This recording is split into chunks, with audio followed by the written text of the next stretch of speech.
Hello, my name is Wendy, and I'm going to be giving you a short crash course on Euler's method, where we're going to be exploring what it is, how to use it, and where to use it. In short, Euler's method is another way to approximate solutions to differential equations, similar to tangent line approximation. However, Euler's method is slightly more accurate. It basically maps out a series of points that are close to the real function, starting with an initial value that does lie on the actual function.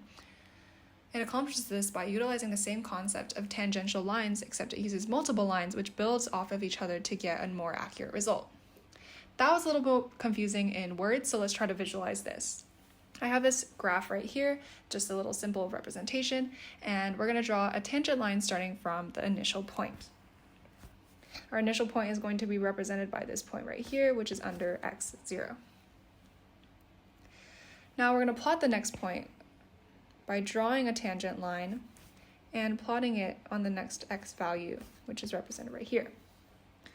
So these two x's are actually separated by a value called step size. And this step size is usually represented by h.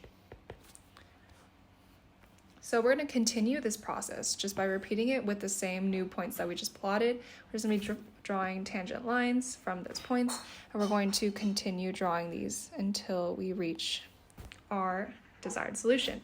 So let's just say that my desired solution was x3. Then this point right here would be my solution. However, Euler's method is a computational method, and it doesn't actually use graphs to solve. This was just more of a visual representation of how the process goes.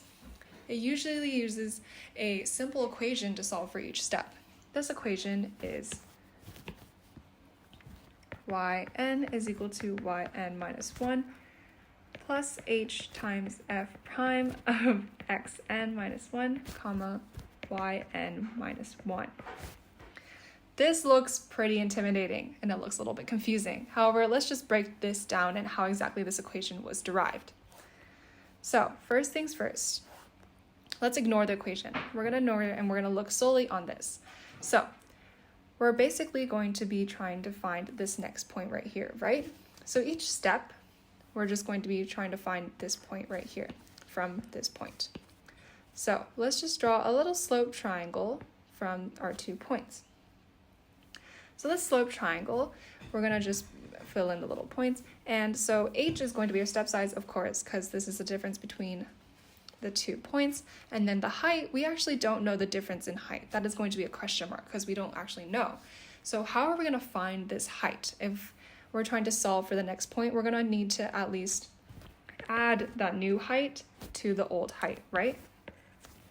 Well, this old point, let's just represent it as x0, y0. And this new point we're going to represent as x1, y1.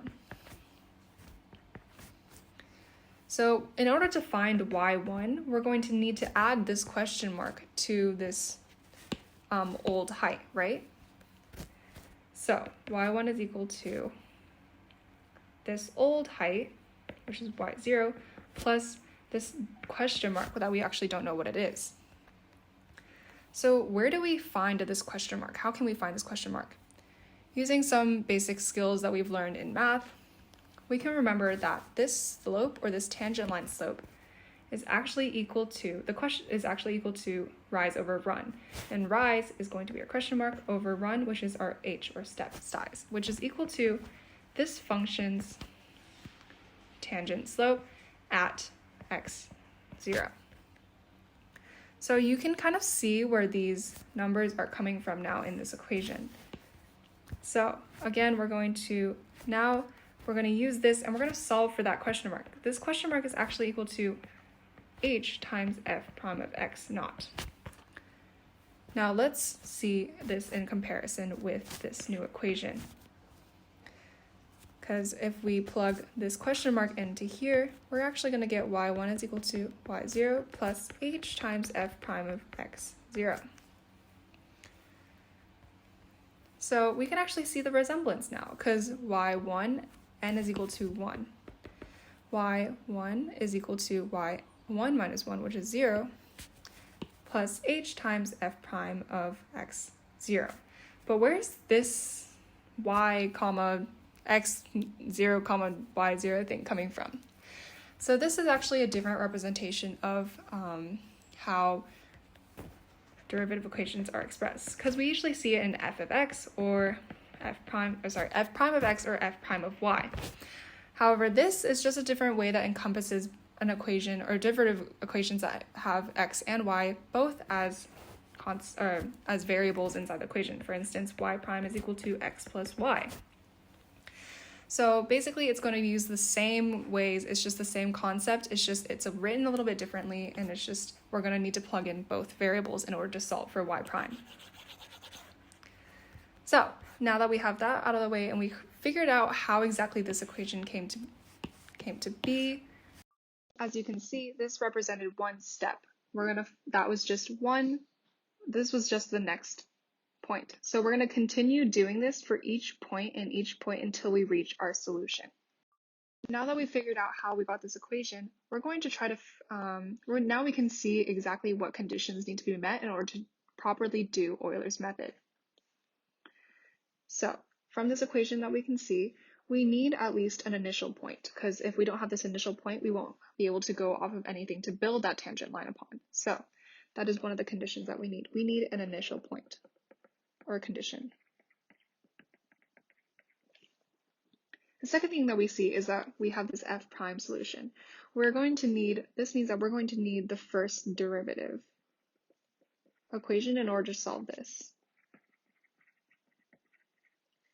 And a second part that we see is h, or which is step size. So usually the problems that we will be given will be including step size. So this is one of the conditions that needs to be met.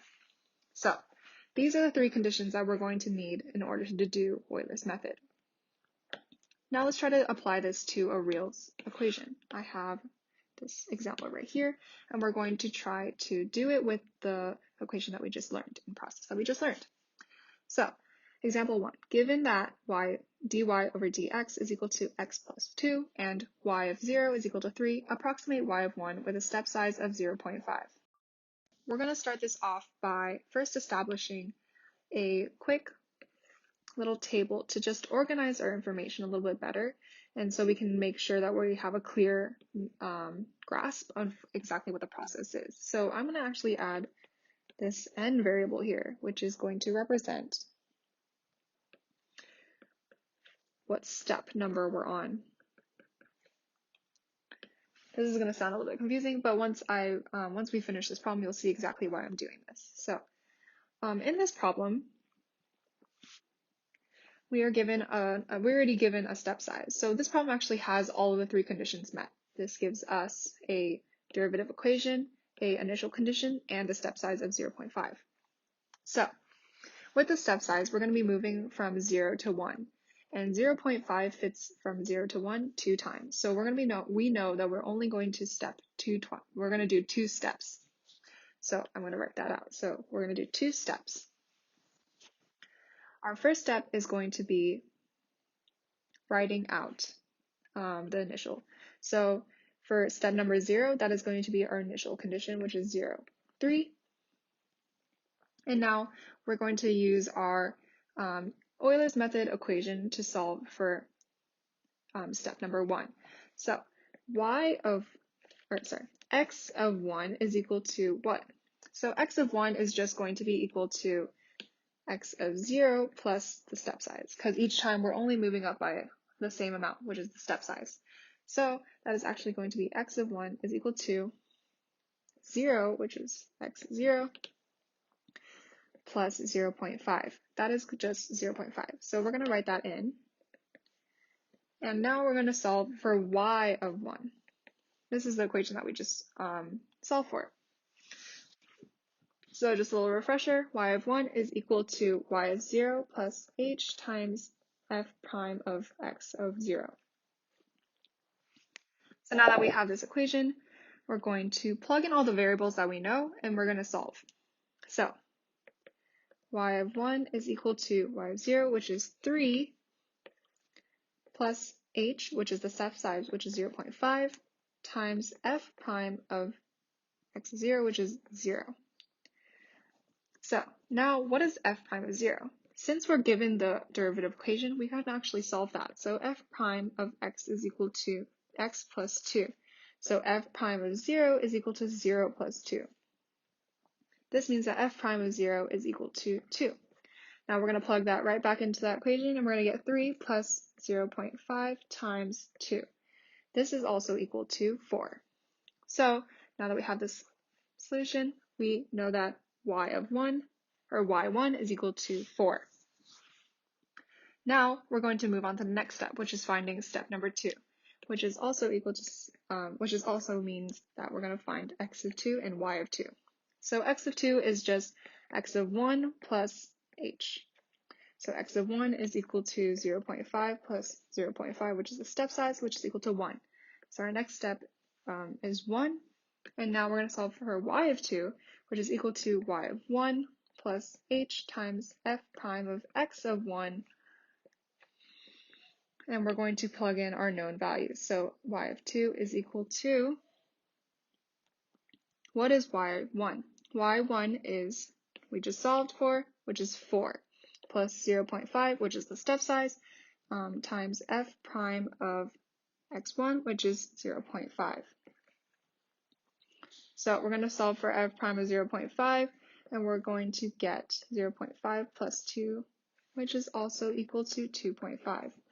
So y1 is equal to 4 plus 0.5 times 2.5. This is also equal to 5.25. So this is the final solution that we got because we reached the end of what we're trying to find. We just found y of 1. So that is our solution, y of 1. Our approximation for that is 5.25. That was pretty simple, right? That was just a few steps with the same process over and over again. So let's try to see how accurate this actually was. So I actually already computed what would it look like if we did the actual value using the derivative equation to find the actual function. So I did all the math and I actually got 5.5, which is very, very close to 5.25, which is what we approximated. So we can see how close Euler's method can actually get us. And let's try to compare it with other methods that we've already learned. We've also learned the tangential line approximation, which I just solved right here. And that actually got us the number 5, which is right here. So as you can see, 5.25 is closer to 5.5 than 5, quite obviously. And this kind of shows that Euler's method is a little bit more accurate because it keeps building different tangential lines in order to make it a little bit more accurate than just one tangent line approximation. Now that we know how to use Euler's method, where do we use Euler's method?